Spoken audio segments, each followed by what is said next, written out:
Hello, YouTube! It is I, Elf Queen, once again, and joining me in this interview with YouTubers is Barnabas Deimos. Say Hello. hi. Yep. Hi. Okay. So, let's get things started, shall we? Let's. Question number 1. What got you interested in doing things on YouTube? Actually, it was completely by chance. Was listening to audio books, short, scary stories from Doug Bradley and whatnot, and then I started looking for things like that online, and I happened to see something from uh, on Reddit that linked to Mr. Creepypasta for the Russian sleep experiment, and then thought, oh, this is a interesting thing, and decided, oh, you know what, I'll try and write my own thing. Send it off to him. Unfortunately, I got lost in the mix of the myriad of emails I imagine that he probably has, and I ended up saying, I'll just try it myself. And lo and behold, it turned into something that people actually liked. Yeah, I personally am a fan of your narrations. You have a good voice. And thank you. Welcome. 2. Do you have any favorite narrations which you have done? Um, I'm actually a huge fan of Aaron Shotwell's Final Memories. I really like that one. That one was really fun to do, mainly because in that one I didn't tap a whole bunch of other people for it. I just did the different voices of the Four Horsemen myself in it, and it actually was very fun to manipulate the pestilence. Pestilence was the fun one. On top of that, though, it's also uh, I put a spell on you and the Sing series, which obviously those two I wrote myself, and those are fun because of the amount of uh, creativity I felt while writing them, and then watching it come to fruition. Mm-hmm. Yeah. Okay, next question. What does your fan base mean to you? Original and initially, this is a kind of a tough question for myself, namely because I would continue doing this even if there was one fan or no fans. I would just keep doing it because it is an outlet. It's a fun thing to do, and it's a creative muscle to be able to stretch and flex. But but at the same time, it means a great deal to me to see that there are people that actually enjoy it, that actually follow it, that listen to it. I know that I have, you know, I do have quite a few more views than when I first started, but I also don't have that much in terms of comments, and I also don't have that much in terms of people, talking about me in or out. I feel like I have a very silent, a mostly silent yet very happy fan base, which I'm very glad to have. The support, the fact of seeing somebody click a like or just even view the video is always just nice and gives that nice, warm, fuzzy feeling. Yeah, I mean, I think your fans are mostly quiet because you're so awesome at doing your narrations and such. And not contradictory like Creep's work or some who gets a lot of comments on his stuff. Okay. I also don't. I think I also don't feed any. I also don't feed it. Do my best not to feed into a variety of dramatics or and things like that, so people don't feel the need to come and attack the channel. And on top of that, most of the work that I do is mostly old stuff. So the only time that people are going to really comment that that isn't a compliment is usually when I get a comment that is not a compliment, it's usually because I've done something that is a creepypasta, actually. Or in the case of Rats in the Walls, because I changed the name of the cat, that one caused some sort of spark of controversy. Okay. 4. Do you enjoy doing collaborations? I do. I do, just as long as people stay on top of me. at saying, "Hey, I need your lines." When it comes to me, I'm completely happy doing collaborations with other people when the voice that I need is the voice that the person that I'm talking to fits into. Such as if I'm looking at I'm looking at a story and I hear the voice inside my head, I'm thinking, oh, so and so would fit this voice, or so and so would fit this voice. It doesn't mean, oh, my friend needs to get into this, and I need to start, or I need to showcase somebody once in a while. It's more along the lines of who fits the box for it. And then doing Yeah. collaborations with other people, they just need to stay on top of me. Be a person who works very long hours plus a very busy social life. I tend to forget things. Yeah. I mean, I know I'm the kind of person like, hey, get me your lines. Get me your lines. Come on. I need those lines. Remember when you recorded the lines for me for the big collaboration, which I still have yet to get Mr. Dark 510's lines for. Then again, he's very busy right now, so unless I can find another person to voice the bad guy.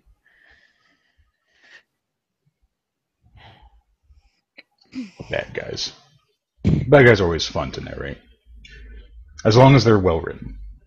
Yeah, hopefully the bad guy is well written. I'm honestly not really sure. Okay. Which YouTuber, other than yourself, do you watch or listen to the most? I mean, you have to listen and watch your own videos as you edit them and such, so. Correct, to the point where you get sick of them. Yeah. But the one that I listen to the most, and technically watch, actually is actually Litterbot. I think Litterbot's probably the one I pay attention to the most. I do listen to um, everybody else's voices a lot too, such as Dead Josie, um, Mr. Creepypasta from time to time, Creeps McPasta, Creepypasta Junior. The big three, and then also listen to uh, anytime I used to see him update, I would always listen to Avenging Nightmares because he was always fun to listen to because he also had a very deep voice. Um, there's several others I'm pretty certain that I'm misplacing right now, but there are people that whenever they pop up, I'll go listen to them, but they do so infrequently that I don't really get a chance to. Yeah, I personally listen to Lupus Creepus the most. I can watch his videos. Lupus is fun. Yeah. And I mean, he was the one who I did the interview with before. Mm-hmm. Okay, let's move on to the next question. Have you had any really weird fan messages? I think one of the most recent messages was a weird message. It was in regards to um, personal information that I'm not going to divulge over a live thing. But it was a very just bizarre message that just really threw me for a loop because I wouldn't think anybody would ask me that. Obviously, occasionally I'll get a message, "Are you asking what my sexual preference is?" And obviously I'll always answer truthfully to that. But I think that one personal one was just so bizarre, and I really don't want I really don't want to repeat it. I think I've also gotten a couple of fan messages that always say that uh, I'm the most mature, or the most refined, or they're always very complimentary. And then I'll go and take a look at what else they listen to, and I wonder I wonder if I'm like if we're grading on a bell curve here because of the other end of their spectrum is so deep in the shallow pond. Yeah. Not try, not attempting to insult them, just where my mind goes when I look at that. Like bell curve. Thank you, psychology. Hmm. Okay. Do you have anything else planned for your channel other than narrations? Actually, I do have something that I'm working on. It's not necessarily anything big, but I am hoping to start up another, question and answer at some point, and also starting two contests. One being a T-shirt contest, and another being I guess, a mystery that Ooh. I'm going to want people to chime in on. But all that's going to be all that requires me to finish something first. I need to finish the what would be the crescendo for the Sing series. Finish that out, and then once I finish that, and then I'll be able to start this contest process, which probably I was hoping to do in October, but there's just not enough time, not enough hours in the day. Yeah. And you already partially answered the next question, which is, do you plan on doing any live streams, like a Q&A session with your viewers? I have thought about doing live streams before, and I enjoy being a part of them with where other people are running them. Uh, I've never actually had any interest in doing my own. If there was enough interest from fans and people saying, "Hey, you should do this, you should do this," then obviously I'll give it a second thought, and maybe throw something together, and maybe even that Q&A will be such. But I'm really not. I don't know what exactly to throw up onto the screen for people to see. I'm not entirely sure what people would want to hear in terms of a live stream. I mean, obviously, people come to my channel, they can listen to an Edgar Allan Poe or an H.P. Lovecraft or an Ambrose Bierce story while they're doing their work, because their work is so incredibly verbose and a little dry at times, and sometimes it drags on a bit. Yeah. Doing that in a live stream isn't necessarily going to keep people interested. They're going to check out eventually and just lose interest. So obviously, whatever I end up doing, I'll have to make it interesting. Actually, now that I think about it, there is something that I was originally planning on doing as a story, but perhaps I can do it in terms of a live stream. I'll have to think of that later, actually. Okay. Interesting.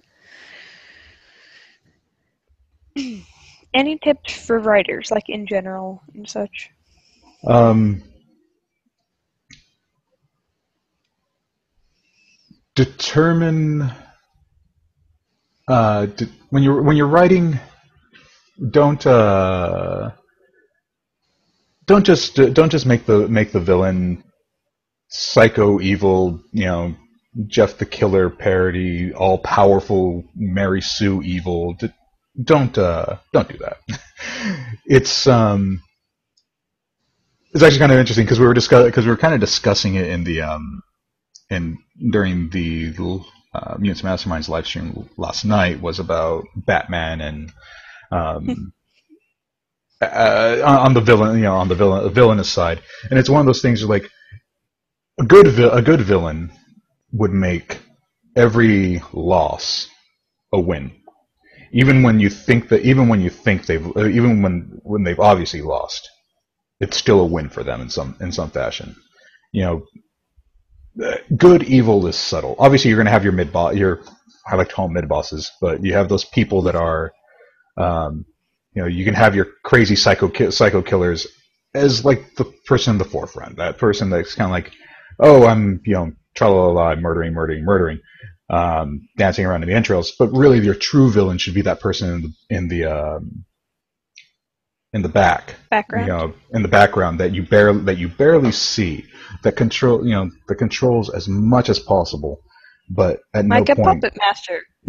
like a puppet master, or what do they call him, a puppet, um, and just being able to, good God, um, and just being able to make people connect with them, and at some point even think that they're not the villains. They can't be the villains. They're even though they're the ones that are pulling the strings, they're the ones that are running everything. They're the ones that are obviously doing evil things. I have to agree with them. I have to work with them, or I have to be on their side because their side is right, despite the fact that they're the villains. You know, being able to make people do terrible and evil things by choice, and the villain barely has to lift a finger. You know, that's what I would say. You know, to try and work on in terms of in terms of writing. Another thing, I know I rambled on about villainy, but that's always one of the things that always really bugs me when I read stories and the villain is just like rawr. And I'd prefer a more, a much more subtlety. Another thing too is just you don't need to be overly descriptive, but definitely set the stage. And also think about the audience that you're writing for. If you have an audience that is that you know is listening to a creepypasta, for example, you know, writing your story and saying, you know, your personal this is my personal experience with said ghost. This is my personal experience with this evil monster, and I'm, you know, panicking. I'm panicking writing this. I'm terrified. You're not going to write like you know, you're not going to write like I can't think of a name right now, but you're not going to write like Shakespeare. Somebody writing in a panic in the first person is not going to write with, and the moon was pouring through with arcane light that made me harken back to a time when all things were primal, and then a skeleton popped out. It just, no, that just does not fit. It just doesn't fit. But obviously, if you're writing from the third person, you know, set your stage. Think about things that makes sense. And if you're writing something, and this is something that I struggle with actually, is if you're writing something that is supposed to be a mystery, or is supposed to make the listener think. You, again, understand your audience, and you might realize that you can't necessarily be as vague as possible because a lot of people aren't going to get it. I cite for certain Charlie the Comedian. A lot of people were just incredibly angry and confused over the fact that it was over the door on it. The character at the very end it's insinuated that the character at the end opens the airlock door to be able to jump out the airplane. You know, and people were complaining like, that's impossible, you can't do that, obviously this is some sort of super strength thing, and so on and so forth. And a lot of people were complaining about the amount of gore and disgust. It's not even gore in there actually. It's just disgusting, gross nature of the story. But in my mind, when I was writing it, after the prose that Mr. Creepypasta had given me, I was writing from a perspective of somebody who was incredibly overdramatic. That's what the character was. Somebody who would lose their mind so much that they would attempt to jump out of an airplane. Also, a lot of people didn't really pay attention to the very subtle hints that I was giving about Victor, the person that he was sitting next to, and what was going on there. So obviously, what I should have done in that story is just flat out say, and occasionally he would see something like slightly bulging on Victor's Hawaiian shirt that would suggest that maybe he was wearing a bulletproof vest underneath it. You know, suggesting that, in fact, maybe this guy was just airsick, had a bad case of I always forget what it's called, beer shaver's rash. I named it in the story, but where you get like pimples all over your skin after you shaved, and perhaps he's actually an air marshal, and somebody going going crazy and attempting to jump out of the plane is going to get shot. But a lot of people ignored that. Yeah. Anyways, I rambled on. We can go on to the next question. Yeah.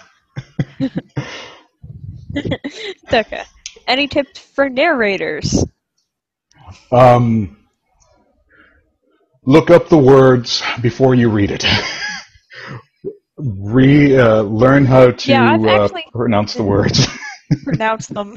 Yeah, I've actually had to do that with a few, so I'm making Yeah. sure, like with my latest narration, The Holder of Nothing. Hmm. I know I had to pause at one point so I could get the pronunciation of one of the words. Like, how do you say this? Exactly. Um, Another thing too is when Yeah, you're narrating um, and you make mistakes, obviously go back and double check them. What I personally do is whenever I make a mistake, I make a loud click. I go like that, and it creates a very sharp cut in the audio, so that when you can visually see that cut in there. In Audacity is what I use, and you can go back and just okay, yeah, so there's a cut right here. Let me listen to a little bit. Okay, there's where I messed up. Let me cut it out. Go back. So it's like, and I warble, warble, warble, and I walk down the street, and then go back, cut, and I warble, warble, warble, cut all that out, and then obviously keep an eye out for your breaths and all that stuff because sometimes those yeah, can screw that up.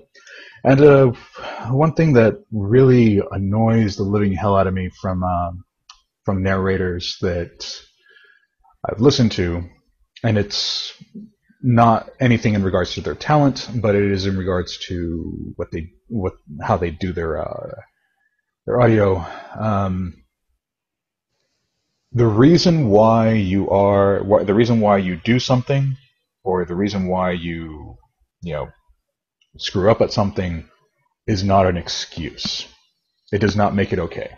So if you are narrating and you make a ton of mistakes in your audio, and you leave it in there, and you say the reason why you left it in there was because you have you have these X reasons, and none of those reasons are legitimate reasons for the actual audio. Like it doesn't add to the story. It doesn't detract. It only detracts from the story. Your reasons does not excuse the poor audio.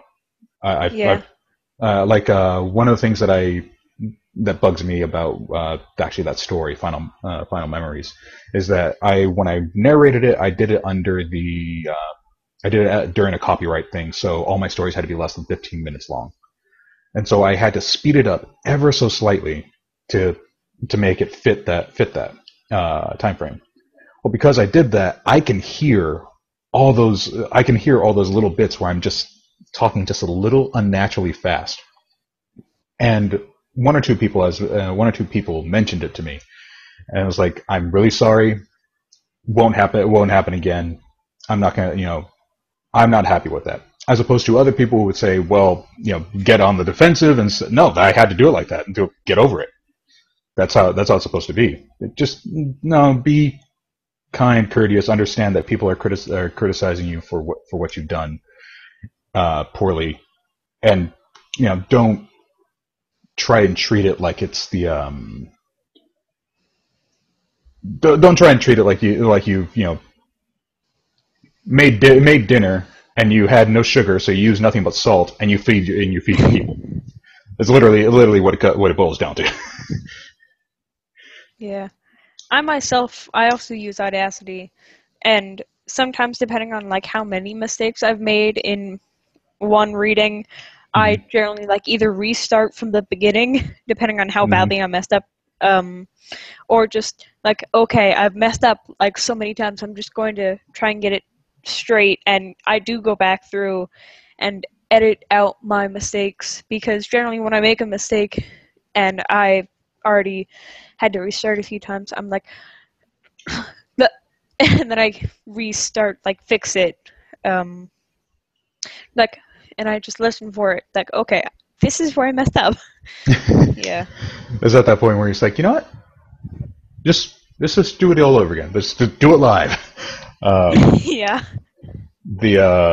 there was I actually picked up that click thing from another narrator she was a British narrator, and I don't think she does anything anymore. But she was it a Scarecrow? I think her name was Scarecrow. But what she would do is she would narrate, and she would just go boop every single time she would mess up. She'd just go boop, and it was the cutest thing ever because it was just like it was adorable. And that's where I picked up. You know, if I do something like that, I can find my mistakes instead of having to go back through and keep having to, fix them. Yeah, and I try the best I can with what I have to get as Hmm. little mistakes as possible in any narration. Okay, let's move on to the next question.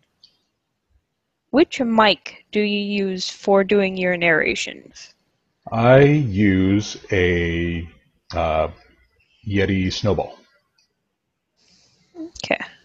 It's actually was funny enough. It was a gift uh, from another narrator, which I'm very thankful for. And it was very kind of like very out of the blue, but because it's a blue Yeti.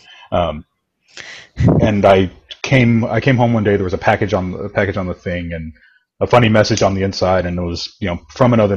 I knew who the narrator was once I saw it, and bitched him out about it, and then I was saying thanks for it. Um, it was also during the time when actually didn't have that much money due to my living situation at that time. 3 years ago. How long has it been? 2012. 2 years ago. Yeah, I myself right now am using a headset. It's not the Which best, but it's what I got. it's not the best, but you're coming in clear as it is right now, so it's Yeah, not entirely terrible. And then in my beginning narrations, I was yeah. using a wireless light up WoW headset that I bought a long time ago with my ex, where he bought a one of them for himself. I bought one for myself, and his died like almost immediately. But I kept mine, and mine just kept on trucking up until the point where it actually broke. And I actually ended up giving it to my ex's brother's fiance after I got the Yeti. So it was like a Nokia phone, but it broke.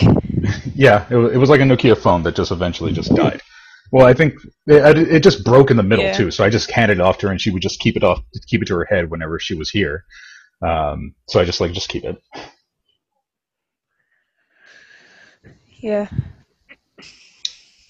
But yeah, hopefully, eventually I'll be able to get a better microphone and, can start doing better recordings.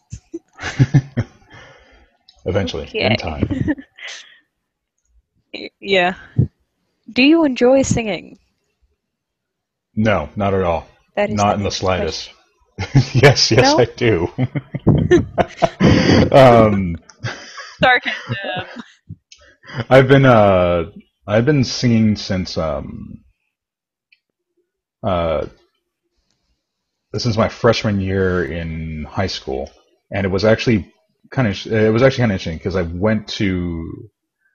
was in eighth grade, and I went to go help my friend Omar go. He wanted to go talk to the band teacher, and went in to go find her. She wasn't there, so he went to the choir teacher that was also in that room and said, "Hey, I got to hand off such and such." And I said hi. I said hello to her because I remembered her from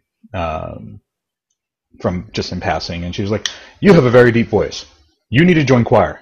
Um, why? I want to do art. It's like, no. You need to join choir. Go join. You're going to join choir. Uh, okay, but it's like thinking, yeah, whatever. I'm going to high school next, so I'm not. That's not gonna happen. So I put down myself to go to as my elective for art class, and lo and behold, because the art class was full, supposedly, I ended up. I put down as my alternate choir, and I ended up getting put in choir. So I went in there and from very quickly just rose through there. I'm not. I definitely wasn't a soloist then, and to this day, I don't consider myself much of a soloist. I prefer to actually sing with a group of people and harmonize and whatnot, or duets. Um, but obviously, I do solo work on my channel. The Yeah. And that's because of the fact that what I was always referred to as a reed voice. your light, your bright voices, you have your dark voices. Bright voices are the ones that are he, and dark voices are your voices. Oh, depending where it is. The reed voice is the one that harmonizes those two, and that's where I was, and yeah. I don't know why the hell I ended up started singing it. My thing, but it just blames I blame that story. The first story Sing. In a way, you were kind of voluntold. You were volunteered for something, and then, like, voluntold is basically you were kind of volunteered, but also you were told you were doing something. Yeah, quite. I mean, I really enjoy like the arts and such, especially singing.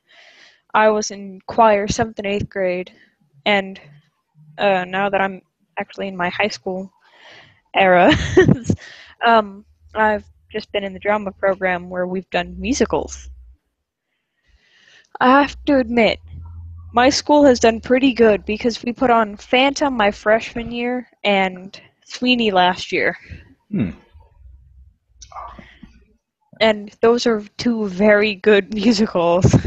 Yes, they are. And I always feel bad for whoever has to play Mrs. Lovitz, because Mrs. Lovitz doesn't get to breathe during Worst Pies in London. It's literally she has no breaths in that thing, and I always expect the actress or the songstress to just fall over dead. Well, she does breathe. The worst part. Like, she has to take a quick breath before she starts on her next stanza. Yeah. Like, yeah, it's just super fast. Meet what it is when you get it.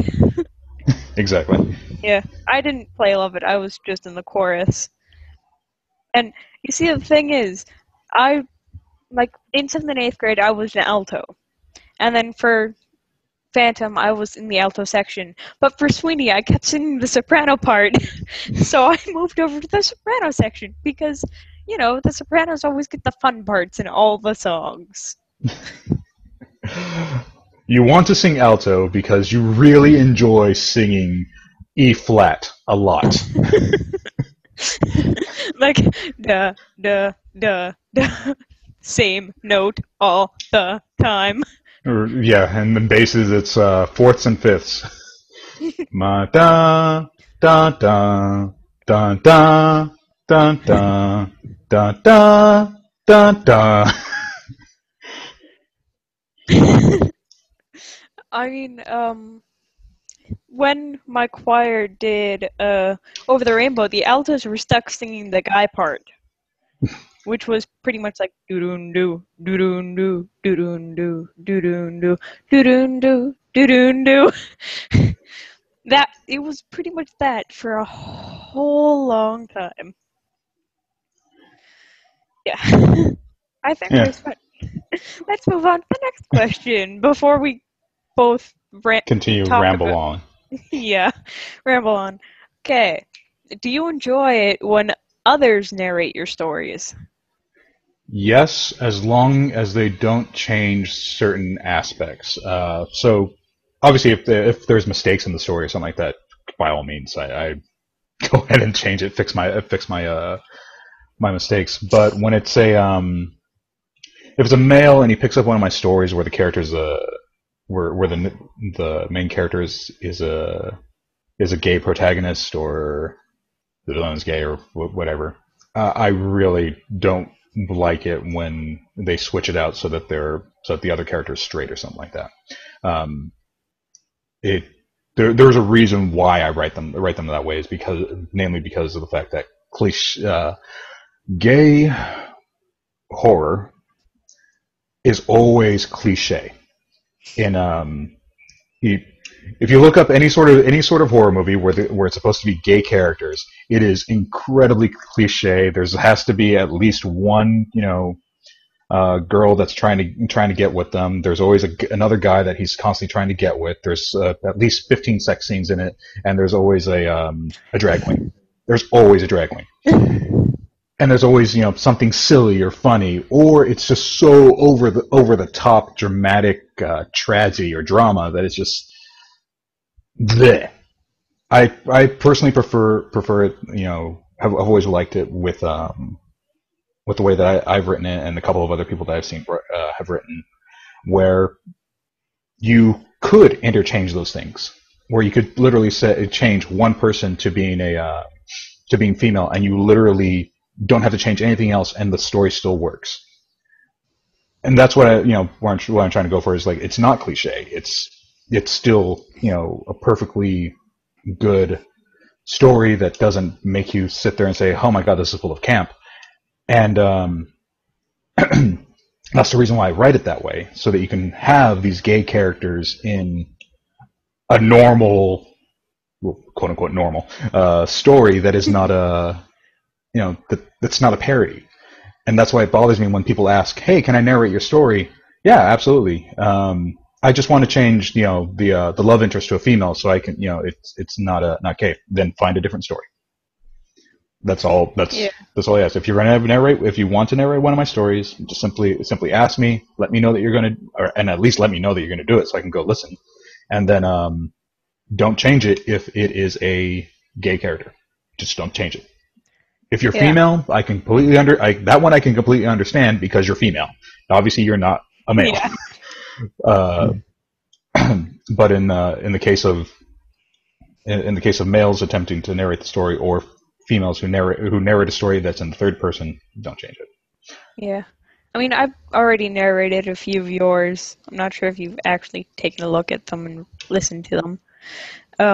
But I've just left them alone. Even if the main character's a guy, I've just let it go. Like, I'm a girl, but I'm going to say, You'll like, have to relink me those because for whatever reason I'm not getting updates when people unsubscribe to you. I can send them to you right now through Skype. Sure, and then we can go on to the next question. Yeah. I can type YouTube correctly. I believe it starts with a Y. Yeah, I know.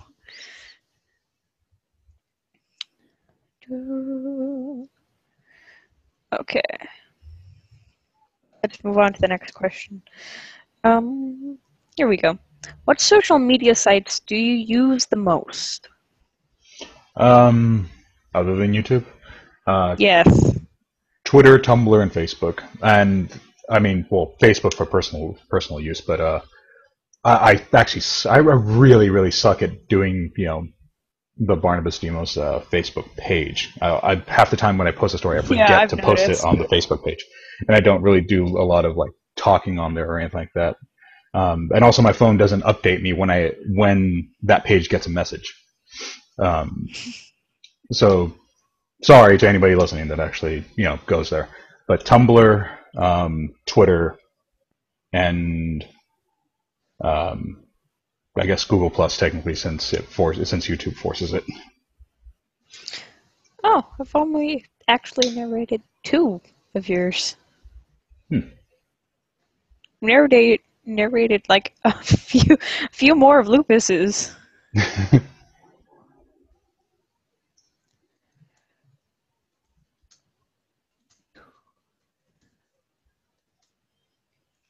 Okay.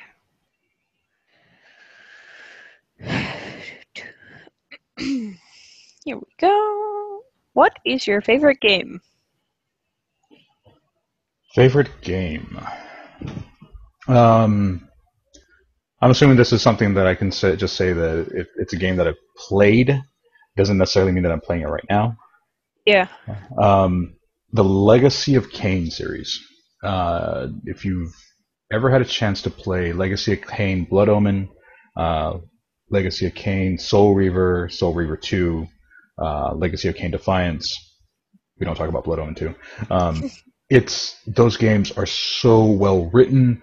They are the voice acting in it is some of the best voice acting I've ever heard.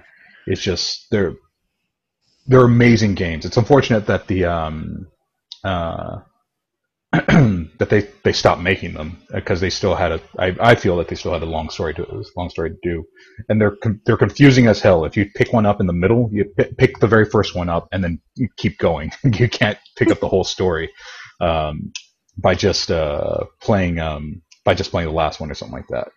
But it's a lot of I mean they have really good combat. They have really good puzzles in it. You do get the feeling of being a true vampire or soul sucking monstrosity that Raziel was. But yeah, those games, hands down, favorite games. Okay. Are there any... And Final Fantasy VI. Okay. Because Okay. Kefka. Are there any YouTube narrators or other YouTubers who you would like to do a collaboration with? Who and why, if any? There are the people that I've done collaborations with are the ones that I want to do collaborations with. And there are some people out there that I intended to do collaborations with, but either they dropped off the face of the planet, gave up on narration, so I'm not going to bother them with it. And then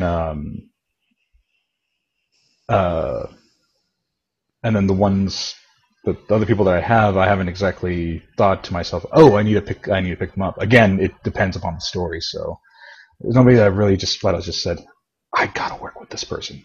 Probably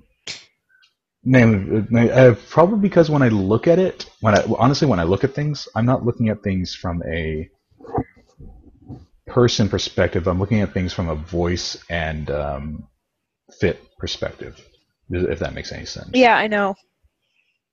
Yeah, I mean, when I wrote the story which you played the detective for, I actually had two different voices in mind for two of the characters, but they never got me. They never gave me a straight answer like, yes, can you do this? No? So I'm just like, okay, I'm going to the two people who I know are generally open and can do things like this. They might not fit the character voices as much, but they can do it. There is one person who I do owe, and it was mainly because I did tell him that I had a voice for him, and unfortunately the story that I was writing just died but it never made it off the landing pad. But his voice was going to be perfect for it because he has a very young sounding voice, but still able to speak in a very quick like staccato manner. And that was Creepypasta Raven. So I still there was another voice that I intend to add to something that his voice actually will fit perfectly in. So I'll have to remember to slap him upside the head and remind him. Yeah. Do that if necessary. Well, I think just slapping him upside the head is just a good thing in general. Yeah. Slap YouTubers upside the head if necessary. It makes them more productive. Okay, next question. What is your favorite animal, if you have one? Cat. And because I have, I say it's like a begrudging love that I have for this fat jerk that's over here right now. Yeah, I have a cat. He's when I first got him was when I had first encountered Slenderman and all that stuff. So I ended up naming him Slendy because he's a tuxedo cat. So Aww. it also kind of fit. But then he ended up disregarding that concept of being slender, and now he just looks like Garfield, and he's just fat and annoying and lazy. I have two cats of my own, Phantom and Fireball. Phantom and Fireball. Yeah, named because of their colors. They're Maine Coons. Oh, nice. Yeah, very long-haired and very lovable. I do greatly want to get a dog, but I have a one-bedroom apartment on the second floor of something, so I wouldn't want to put a dog through that. Once I move into a house or a larger and bottom floor apartment, then I will definitely get a dog. And I want to get a cyborgie and a British Bull Mastiff. Hmm. If you know what a cyborgie is, they're miniature Siberian Huskies. They're corgi and Siberian Huskies, and they're adorable. Though I don't know how well their I don't know what their what's it called is their health is like because of the inbreeding or inbreeding.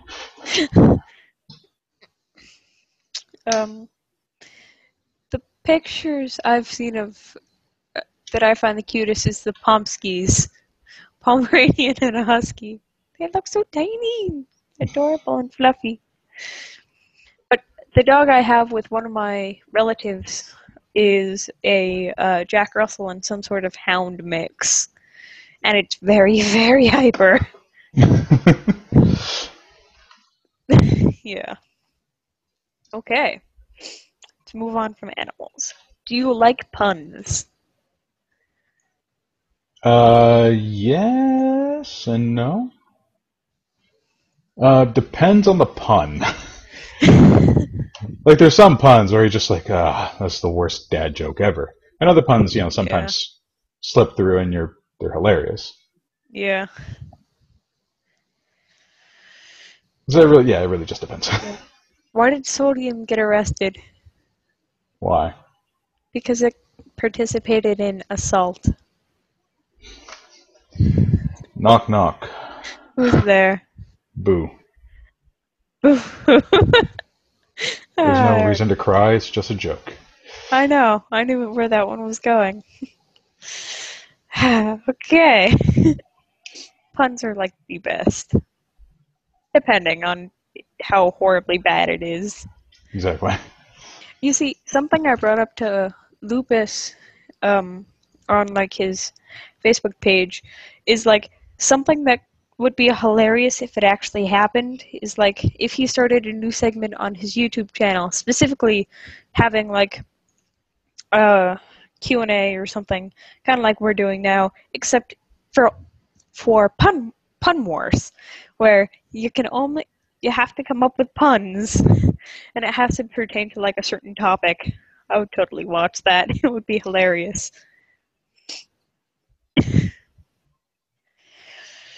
Anyway, off of the topic of puns, if you were ruler of the world, what laws would you make and why? In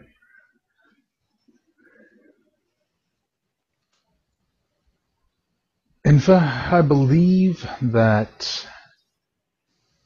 Now, I've seen this question already, and I was just thinking to myself, like, there's so much power. And I would imagine that, obviously, there would be a lot of rules in regards to equality and whatnot. But then you sit back and think, well, what is truly equal, and what does what exactly really entails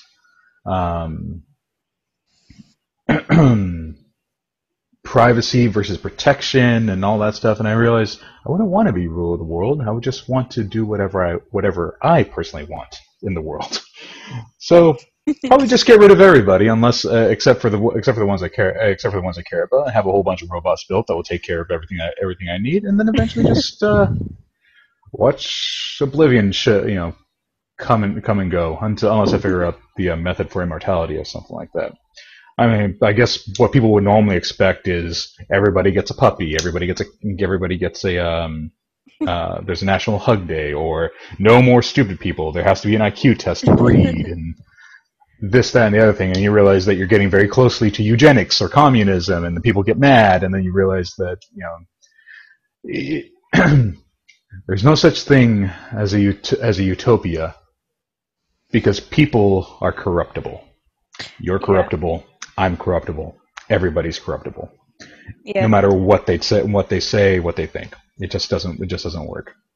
And the closest that you can truly get to a utopia is with a benevolent dictatorship, which people immediately hear dictator and they freak out and think that Oh my God, Dictators that are means that bad. people, yeah, dictators are bad, but that's not the actual definition of the actual definition. It's the power that they own, and the and if they are benevolent with it, then things work out all right.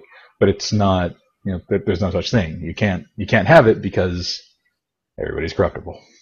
Yeah, Yeah, I my got into sis. a huge argument with a friend of mine who was, he's big on conspiracies and wanting to live in communes and all that stuff, and trying to explain to him, it's like, no, no, man, I wouldn't do that. We need to do this, that, and the other things. Like, exactly. And then when you get into that point, and you find out that your friend is in trouble for something, how much sway are you going to use with the fact that you're his friend? What if it's your mother? What if it's your kid? Are you going to send them up the river? Well, then, and if you say yes, then you're cold-hearted.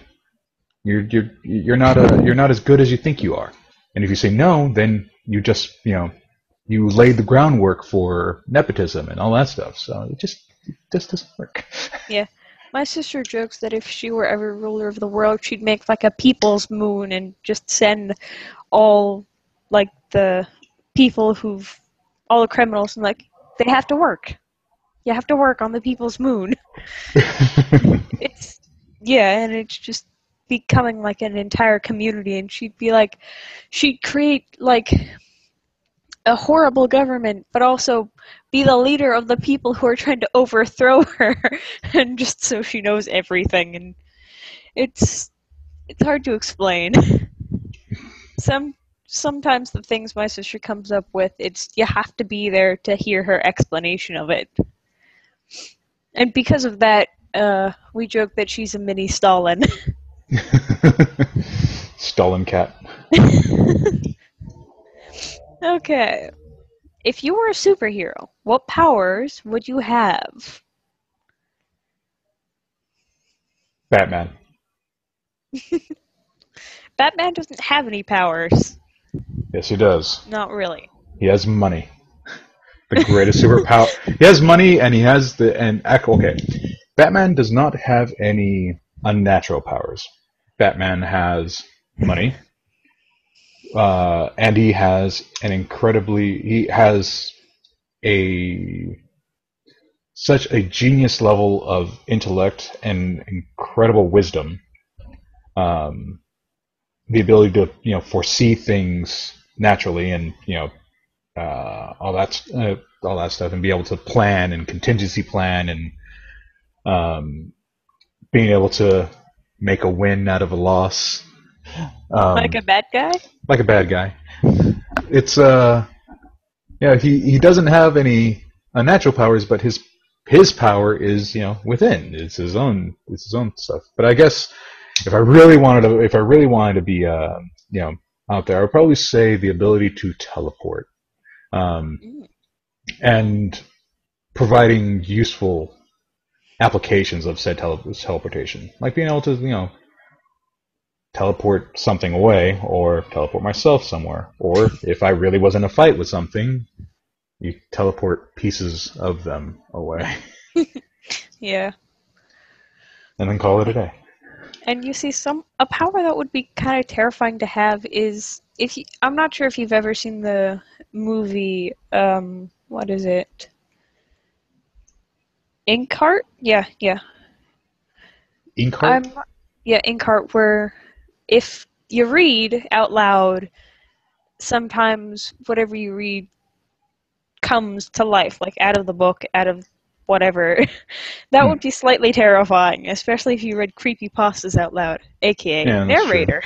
That Because is then true. Slenderman would be real, but something else has to go in the story for whatever comes out. Like Slenderman could become real, and then you lose someone else. Or the rake becomes real, which would be slightly terrifying. Because it's pretty much, it doesn't tell you what it wants. It just plays with your mind. Well, maybe you luck out and you get Bob. Yeah. Okay.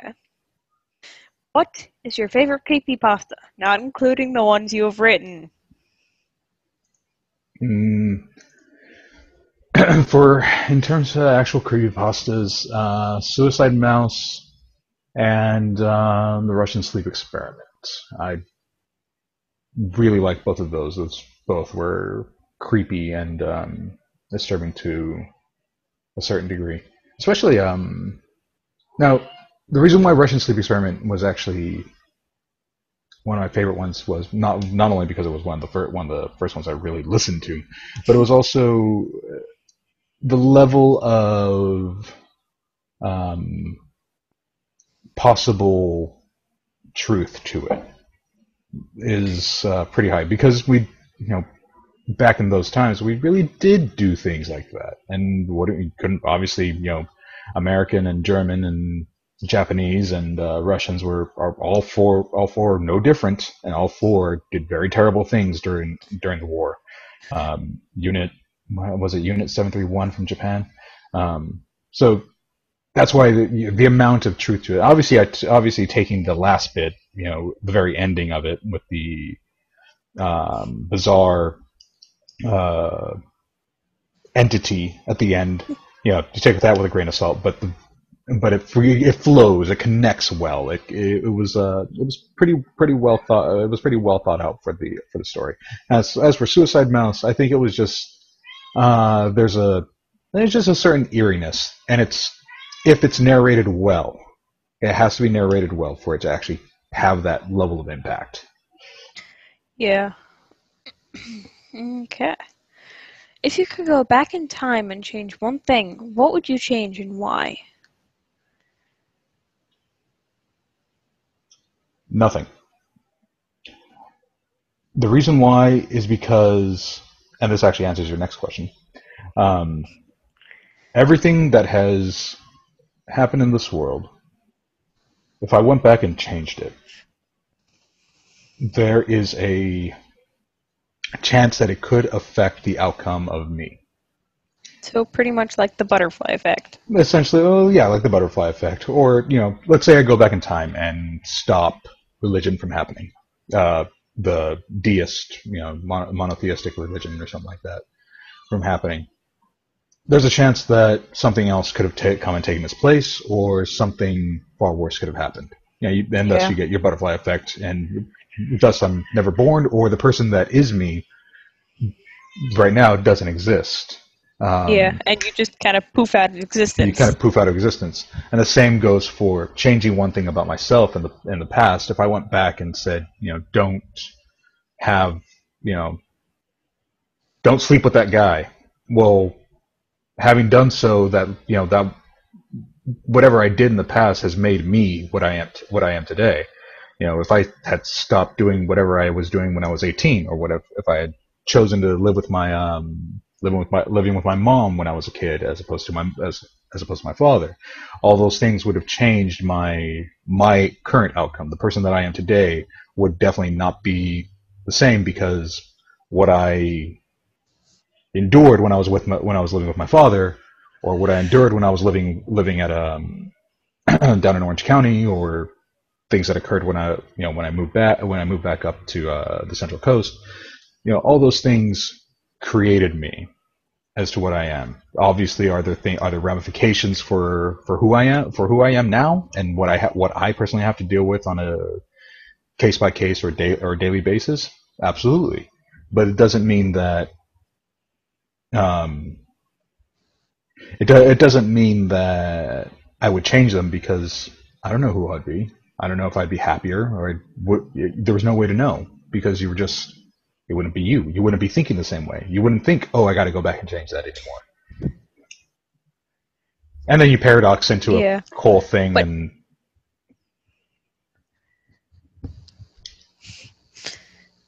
yeah, and then suddenly you're dealing with like Stargate type problems. Not sure if you've yeah, ever seen that show, but yes, I okay. have. And technically, I really like it. Um, Technically, you didn't answer the next question because this is the next question. If you could change one thing about yourself, what would you change and why? Like, not back in the past, like, probably currently. Um, at this very very moment, the one thing I would change about myself is probably having to wear the necessity to wear glasses. Get Yeah. on the whole. But that's something I can easily fix. I can actually once certain other plans are finished, then I can have the freedom to be able to spend a lot of money on ICLs, implanted contact lenses, which will be nice. Or I guess the other thing would be get rid of athlete split or something like that. Or yeah, the small things. There's nothing really that would change at this very moment about myself because do I have body image issues? Sure, but I think that those body image issues actually help create an understanding and better help with other people, despite the fact of what I actually do know about myself and what I do actually see in the mirror, and comparison to what you see on TV and stuff like that. There's obviously no. I don't have much to complain about, but these days, but the still the fact of knowing and having that experience and being able to tell people, this is what I do, this is what I go through, and this is how it kind of goes. But with getting rid of glasses, then it's just a hassle that I don't have to deal with anymore. Yeah, I mean, especially if your glasses aren't photochromatic and don't change automatically into sunglasses, because then you have to find sunglasses and it's a pain. Oh, I gave up a long time ago on those. Yeah, the constant struggle of glasses. Yes. Okay. What is your favorite accent? I would have to say Southern. The Cajuanish Louisiana style accent, namely because it's just somehow that I slip into that every so often. Also because my mom lives out there, so occasionally, every single time I've gone out there, I start picking up on that accent. But when I try a New England accent, I just start speaking like my step uncles, and they just cuss nonstop. But yeah, that's my favorite. I can't really pull off a British accent. When I do try to pull off a British accent, I just end up sounding like the Penguin from the new Batman games, which is just angry and mobstery. I really like all sorts of accents because accents are cool. Accents are fun. Oh, and Arabic when I'm doing when what was Wellhay Productions when he did his thing for Able from the SCP that was Able. That one was fun to do. I actually really enjoyed doing that one. Okay. But yeah, I just find accents really cool. I mean, apparently I can do a pretty good kind of Irish one. Here's a quote from Flowers for Algernon, which is the play I was in. Top of the morning to you. Oh, 'twas about 4:30 or so. Yeah, that's just some lines. I actually did that accent during practice once, and it was just kind of funny to see the director's head turn like, did you do that? So, yeah. I'm not sure if I even have an accent. Probably just generic. You have generic American. Yeah. Amerikanski. American. I actually speak Spanish, which is something that helped me in my recording of Monsters Are Real.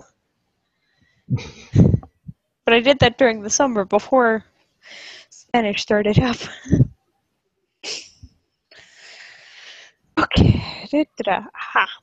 Who would you want to play you, other than yourself, if your life was made into a movie?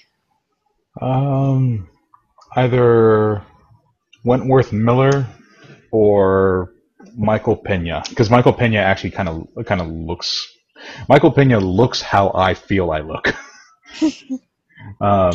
Which I'm not saying that Michael Pena is ugly. That's just what he what he looks like is what I kind of see myself as. Though Wentworth Miller, I think, has also got the pseudo brood on there. And Okay. it's been a while since I've actually seen him in anything. Now that I think about it, so my vision of him might be clouded. I will have to look him up again. Yeah. I mean, I did see that one post you made on Tumblr, like how I think I look, how I actually look. Oh yeah. Like, yeah.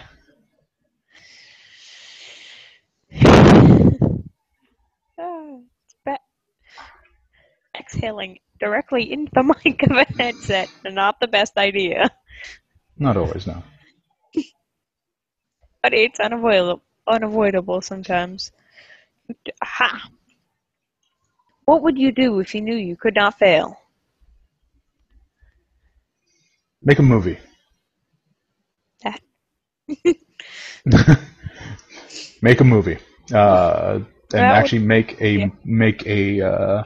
I would do a film version of the Sing series in a full on horror trilogy, along with Ooh. viral videos to fill in the other gaps um, that are actual, not animated, but live action versions of what I've written. Complete with what Nuriel Imperial do, and what the father and Tatiana and I forgot what I named Magdalena did and all that stuff. So I really actually enjoy. I would really enjoy to see that stuff turn into a live action film. So it would. I would. That's what I would do.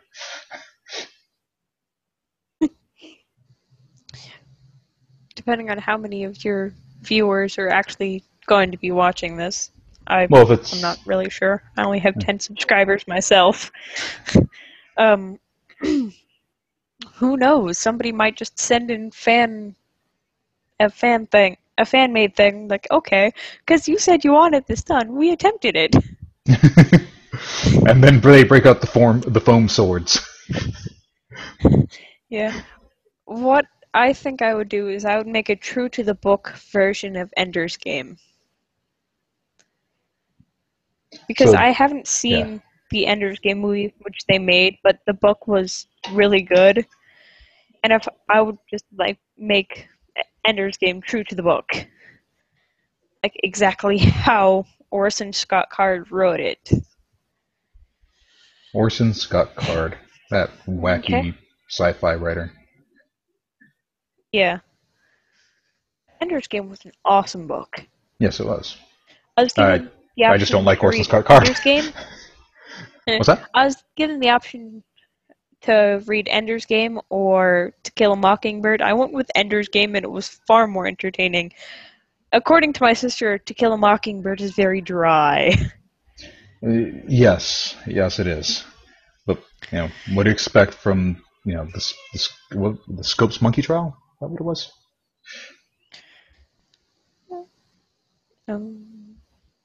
I don't know. Okay, next question. If you were famous, would you want a statue or a building named after you? Um, I would want a statue of me, but only if it was like done in the most pretentiously villainous way, like a giant golden statue that can be seen from anywhere in the city, like the Empire State Building or something like that. And it's like me standing on top of it's like me holding a sign that says, believe in your dreams and or get get to the top any way you can, and like I'm standing on a ladder of dead bodies or things like that. Inspirational, but also villainous. Yeah, Like, something like that. ta-da! If you could have any feature from an animal, what would you want and why? I would say The ability to see in the ability to have better sight in the dark. Stubbing your toe one or two times is just far too annoying. Having a tail would get Yeah. would just mean that all your clothes had to be custom fitted. Having Yeah. your having claws or something like that, I'm already close to that. Whenever my nails grow in, they're absurdly sharp as it is. Um, Like so Wolverine. Brother. more like Meg from Family Guy. If you've ever seen that episode where she had Meg's awesome ability to grow her nails out.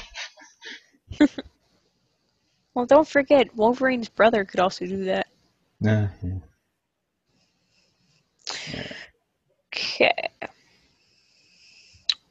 Are you planning on posting any new narrations of one of your own stories? As in reboots or like more writings of my stories? Um, Good. Either one. Um, yes. uh, I definitely intend on writing. There's more being written. I actually have 3 stories that I started writing, plus a experiences type story, which is a little bit more creepypasta-ish. Um, that I'm gonna they'll probably do, but it's just creative bankruptcy lately. There was one point. I'll put this way. There was one point where where I wrote a paragraph and I went back and reread it, and the first thing that came to my mind was, what kind of deviant art furry fandom is this? Because it just was not right, but it made sense in terms of what I was trying to do, but it's lacking a certain amount of subtlety to it that I normally have with most of my stories, and just it bothers me, but it It makes bothers you? Why not? sense for what it is. That's just the thing. I have to find a proper substitute for it. And Yeah. I'll If it give you this bothers much. you, It has to just. do with pregnancy. Okay. I know you've kind of already answered this, but I'm going to split this next question into like 2 parts. Do you prefer voicing good guys or bad guys? uh, Bad guys when they're written well. Good guys if good guys if I fit the voice. I obviously don't want to voice Superboy or something like that, but I'll happily voice you know Batman or an old grizzled Tony Stark or Detective. something like that, or old grizzled detective, um, or what's that guy's name? Doctor Lupus from Halloween. Voice him or something like that. Okay. But villains preferably, What if they're about well when you written. do collaborations? Is that pretty much the same? That's pretty much the same. It's I have no problem doing one or the other. There are a couple times where I'll hear somebody do where I'll be in a collaboration with somebody, and somebody asks me to do the um, one voice, and somebody else to do another to do the good guy voice or the villain voice, and somebody else does the good guy the villain voice, and then I listen in and I was like, we totally should have swapped Yeah. because their voice was far more suited for the hero or the villain. Yeah, I mean, in the collaboration, I had you play the detective because, well, your voice seems to fit like the detective type esque. Mm-hmm. You know, how you think of the detectives making their journals like report. Da da da da da. Da-da-da-da. Yeah, just like talking into a recorder. The old fashioned detective. Okay. Would you rather have a broken heart or no heart at all? This is just an interesting question.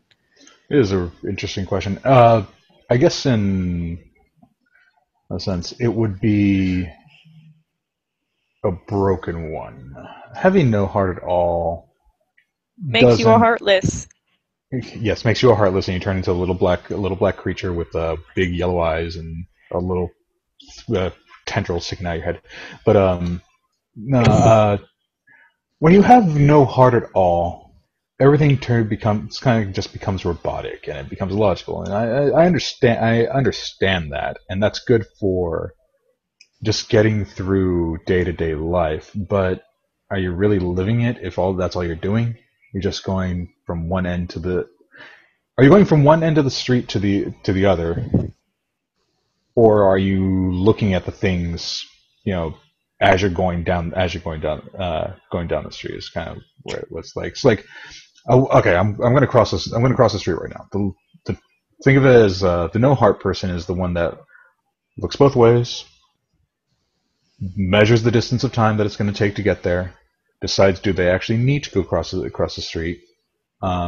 Is there anything across the street that I really need? Uh, that person that I know is across the street. Do I have to talk to them right now? Do I need to talk to them right now? Is there any reason why I should not talk to them right now? Perhaps since they have nothing to offer me at this moment, I will walk away, or not cross the street. Whereas the person with the uh, broken heart is the person that will go. Oh, my friend is across the street. I should go take a look. I'm gonna go walk over there to go talk to them, and they're probably gonna let me down. Or Well, hopefully they'll tell me something else. Hopefully they'll give me something good. You get there, and sure enough they let you down. But uh, actually, that made no sense at all whatsoever. Yeah, we're just gonna still say broken heart. Broken heart. you Well, made it. Yeah, you made it attempt because I yeah. don't think anyone ever wants to become a heartless. Well, just not having a heart is just Yeah, pretty much you because impossible. you're even well. How can you write horror? How can you write tragedy? How can you write comedy if you have no heart? Exactly. At least with a broken heart, you know what's occurred, and you can and what it feels like. So or else your heart wouldn't be broken, and you'd be able to do it. Yeah. Do you like D&D? Yes. Okay. Which version of D&D do you play? Um.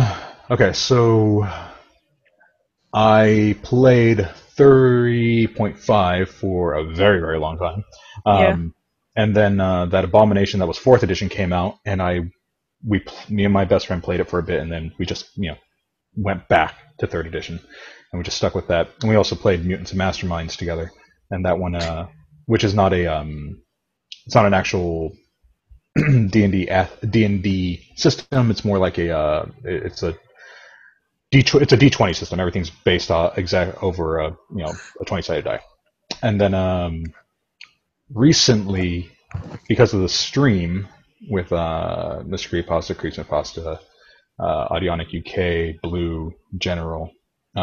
We do it on fourth edition only because it's easier to do it that way. It's just easier Why? to adjudicate things. Yeah. Why haven't you moved on to fifth edition? I have moved on to fifth edition IRL with my friends that I play D&D with on Saturdays. We play fifth edition. They really like it. One of them was used to third edition, and they like fifth edition because of the flexibility with it. I would love to move the group over to fifth edition, but because we're knee deep in a campaign, we're knee deep in the middle of the story, and because we have to make macros and coding and all that stuff for map tools in order to make the fourth edition. We have all this work put into the fourth edition version of map tools that might as well just finish this out, and then once that's done, then we can switch over to fifth edition. And Yeah. when we do switch over to fifth edition, I would love to jump from map tools to roll 20, because roll 20 is just so much easier now that I understand it. Yeah. I mean, I uh have played fifth edition and 3.5, and it's it's an interesting change between 3.5 and fifth. I mean, there's technically a lot less rules that you have to pay attention to Hmm. when you're a player in fifth, and a lot and perception, like search and such, have been kind of combined into like perception and investigate, Yeah. where it used to be like search, listen, and things like that. Okay. The last question second to last, because I'm adding one which I didn't put. Is there any creepypasta that you won't narrate? Any narration that has child, any narration that has sexual connotations that is you know pedophilia, rape. I will not do those. Just flat out. I also won't do My Little Pony ones. I will do a voice for somebody if they ask me to, and it's a story that I'm okay with. I'll do the voice for them, but I'm not going to do it for myself. Somebody did send me a story once, and I had to do a voice for do the voice, and as I'm reading it, I'm narrating it, and I stopped like midway through, and I sent him a message like, "Did you read what you sent me?" It's like, "Yeah, of course." So you're completely okay with this whole, child child molestation thing right here, right? What? I didn't know that was in there. You didn't read this, did you? Okay, no, I didn't. Yeah, go back through and reread it. I'm not going to narrate that part. It doesn't add anything to the story, so I'm not narrating it. Here, you can have the rest of the lines. I'm not adding that part. Yeah, that's good to set limits and like, no, I'm not going past this limit, this line. Actually, not cross this line. Not crossing that line. That's like with the whole like the story that I just did, or the story that not just did, the story that I'm writing with that that pregnancy bit. It's the whole thing is like, how do I make this not some sort of like steamy sex scene, yet still let people know that yes, the characters did in fact have sex, because the sex obviously will lead to, well, not obviously, but the sex leads to the pregnancy, which the pregnancy piece is the important piece. But way you could do that is basically have like kind of like description leading up, like reach the bedroom and then blackout. Yeah, it's pretty much what Changing I ended up doing, actually. Like skip forward. It essentially turned into that. It was it ends with them just looking up at the at the sky and then jumping forward, and there's subtle hints about it. Okay. Is there any questions you want to ask me? Hmm.